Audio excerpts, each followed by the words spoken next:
ꯃꯌꯥꯝ ꯅꯨꯡꯉꯥꯏꯕꯤꯔꯤ ꯃꯌꯥꯝ ꯑꯩ ꯉꯁꯤꯁꯨ ꯃꯌꯥꯝꯗ ꯑꯅꯧꯕ ꯕ꯭ꯂꯣꯛ ꯑꯃ ꯑꯩ ꯃꯌꯥꯝꯗ ꯈꯨꯗꯣꯜ ꯇꯝꯖꯒꯦ ꯑꯩꯅ ꯍꯧꯖꯤꯛ ꯂꯩꯔꯤꯕ ꯃꯐꯝꯁꯦ ꯀꯣꯍꯤꯃꯥꯅꯦꯕꯀꯣ ꯑꯩꯁꯦ ꯀꯣꯍꯤꯃꯥꯗ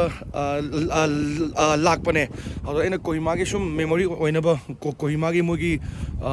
ꯃꯥꯔꯀꯦꯠꯄꯨ ꯑꯣꯏꯔꯁꯨ ꯃꯣꯏꯒꯤ ꯇ꯭ꯔꯦꯗꯤꯁꯟ ꯀꯜꯆꯔ ꯑꯩꯅ ꯚꯤꯗꯤꯑꯣ ꯈꯔ ꯁꯦꯝꯒꯦꯅ ꯁꯨꯃꯥꯏꯅ ꯄ꯭ꯂꯥꯟ ꯇꯧꯖꯕꯅꯦ ꯑꯗꯣ ꯑꯩꯅ ꯍꯧꯖꯤꯛ ꯂꯩꯔꯤꯕ ꯃꯐꯝꯁꯦ ꯁꯤꯁꯦ ꯑꯩꯈꯣꯏꯒꯤ ꯚ꯭ꯌꯨ ꯑꯃ ꯌꯦꯡꯕ ꯁꯨꯝ ꯂꯥꯛꯄꯅꯦ ꯁꯤꯗꯒꯤ ꯁꯨꯝ ꯁ꯭ꯇꯥꯔꯇꯤꯡ ꯍꯧꯒꯦ ꯍꯥꯏꯅ ꯑꯗꯨꯒ ꯑꯩꯒꯤ ꯀꯣꯍꯤꯃꯥꯒꯤ ꯃꯇꯥꯡꯗ ꯑꯩ ꯌꯥꯝꯅ ꯈꯪꯗꯦꯕ ꯑꯗꯨꯒ ꯑꯩ ꯐꯥꯔꯁ ꯇꯥꯏꯝ ꯚꯤꯖꯤꯠꯅꯦꯕ ꯑꯁꯤꯗ ꯇꯧꯔꯛꯏꯁꯦ ꯑꯩ ꯍꯥꯟꯅ ꯂꯥꯛꯄꯗꯤ ꯏꯝꯐꯥꯜ ꯇꯨ ꯒꯧꯍꯥꯇꯤꯒ ꯂꯥꯛꯄꯗꯒ ꯂꯝꯕꯤꯗꯒ ꯀꯥꯔꯗꯒ ꯐꯥꯎꯔꯒꯗꯤ ꯂꯥꯛꯑꯦꯕ ꯑꯗꯣ ꯁꯨꯃꯥꯏꯅ ꯑꯍꯤꯡ ꯂꯦꯛꯑꯒ ꯏꯁꯇꯦ ꯇꯧꯕꯗꯤ ꯑꯩ ꯇꯧꯗ꯭ꯔꯤꯕꯀꯣ ꯑꯗꯣ ꯑꯩꯁꯦ ꯌꯥꯝ ꯈꯪꯕ ꯑꯣꯏꯗꯦ ꯑꯗꯨꯕꯨ ꯑꯩꯒꯤ ꯂꯣꯀꯦꯜ ꯇꯨꯔ ꯒꯥꯏꯗ ꯑꯩꯒꯤ ꯑꯣꯏꯕꯤꯗꯣꯏꯁꯦ ꯑꯩꯒꯤ ꯍꯦꯛ ꯂꯩꯀꯥꯏꯗꯒꯤ ꯏꯃꯥꯟꯅꯕ ꯅꯅꯥꯎ ꯑꯗꯨꯒ ꯑꯩꯒꯤ ꯏꯕꯥꯏ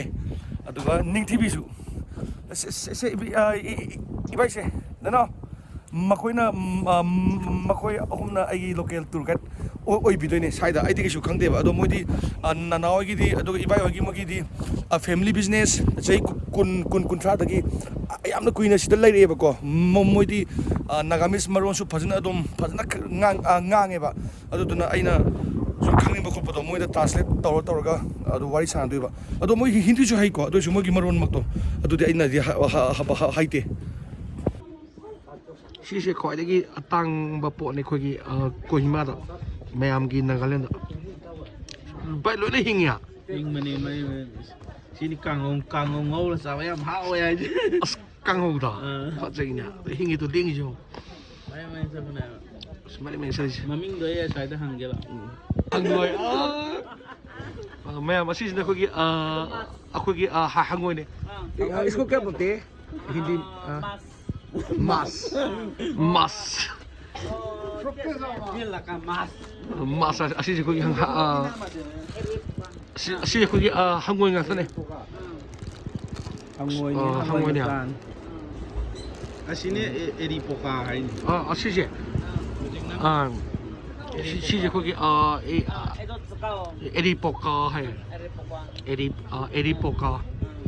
시제나 한국식 해봤나? 아덥 차카오 한국 아무튼 맛이 마칸 어디라 정말 아시지 나무 좀 안 돼요? 나무 마사네 두디 아시다 그럼 방해 야자네요. मैम असिगी उचीजिजो अखोई मार्केट फंगने सिजे अदुम अखोगी तावगदि खंगदे ngawli खंगदे अदुम फुलगा अदुम चालने बासिगी नाव असि मखालिजे असि जमा स्कूल ने सि दुम चानेना सि जुक इस यारे अखोना लेरगदि अदुगा असाबगने अदुम चासो मोइ तावरा ngaराव ओइना चाय फजैने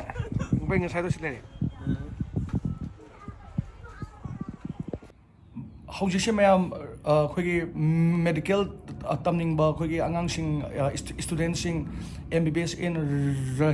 रशिया हौजिसे मैम मतम हौजिक अदुम यौसलए मैमना हौजिकी अखोगी यूनिवर्सिटी सेट रिजर्वेशन बो ओरसु नत्रगा यूनिवर्सिटी अदुम थिबिबा अदुम यारनी मैम हाना निट थागिबा ओरगदी हौजिकी अदुम प्रोसेस तो अदुम हौबा अदुम यारे अदुगा फ्रेशर ओरगदी निट एग्जाम अदगी कई खरा तौबा फजना माइ पाकनासु अदुम थाबिरो अदुगा यूनिवर्सिटी पेरेंट्सिंगना यूनिवर्सिटी अदुम चूज तौबिबा अदुम यारनी ma'am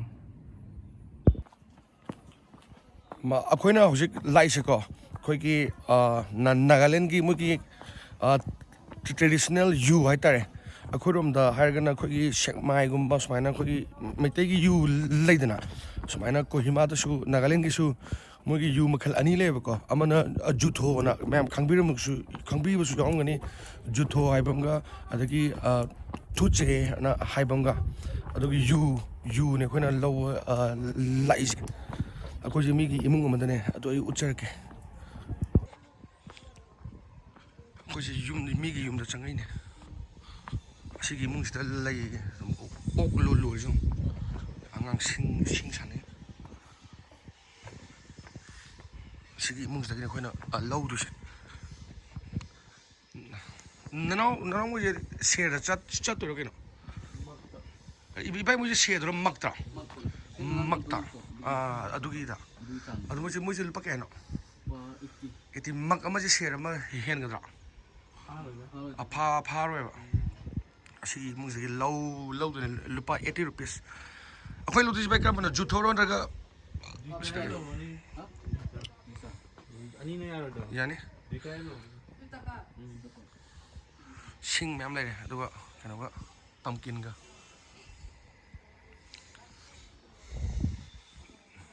khoi ning tv ji yaw ji yamna interesting amana ko hojiki khoina laidriba khoigi use ama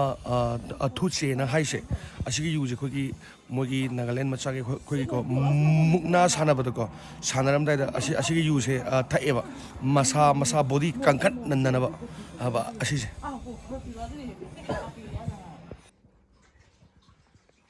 to si khoigi yu thong ni sis mogi style asida haidisina thuche akhoi makhal ani laurani thuche haibanga Jutho haibanga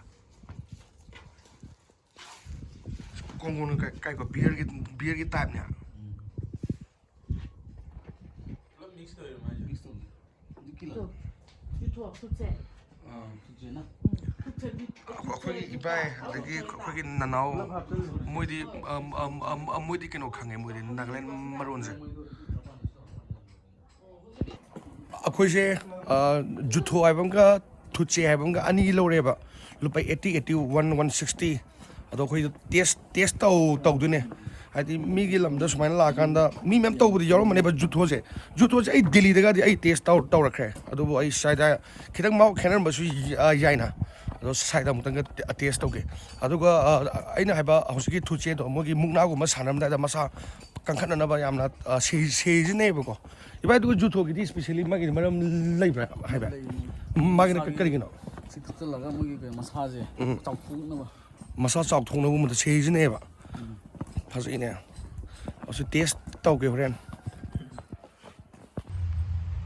asi se khogi Kohima gi war cemetery se agi mathak asi gi cross lab se asai faung ne kharab na work in progress ta tauri si war cemetery se 1944 da khogi dot share amogi na army battalion nai tare English ki ne makhoi gi ngaktane sida sikraba lai kidraba singi ngaktane makhoi gi lanmi sing chai kuni thoi kun ma thoi lune yawe adu duga si ek nakandane main road lai resi main lambi tare Kohima gi view di am phajare mathak ta gi yengak patadi ko simyana Kohima da laga war cemetery am nakandal dum lai rai tare yengbe changa adum potha ya aina hojik leiba mafam ji ko khogi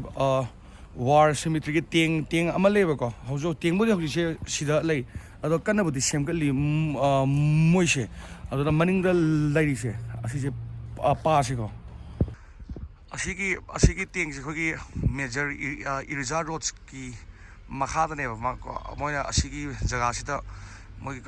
teng se thaurak to ne ba sigi gersan hill hai se adu teng se khogi u ani gi character dum sumaina chappaga leibagi mong ne ba mogi Japanese ka matum no kan kapnari ba ko Japanese ki position gida aduga adi matam kuribe matung da lan gi lorbe matung da mogi second division gi mogi mi kaina request to birak pa sigi se teng se adum hani mafam da adum laser sano khoi sida lai khiraba heroes mayam gi dong da kathoga hani mafam dum laser sano na teng se asida lai ji ko kana sem ga li si je hanadi yam nana thamme hojiki si anoba yo nung tawduna khotuna tawribo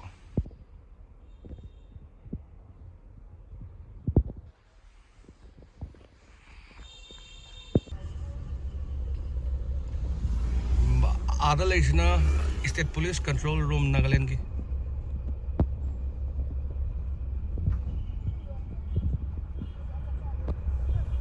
government of Nagaland Kohima da देखो कि traffic के असमाइल है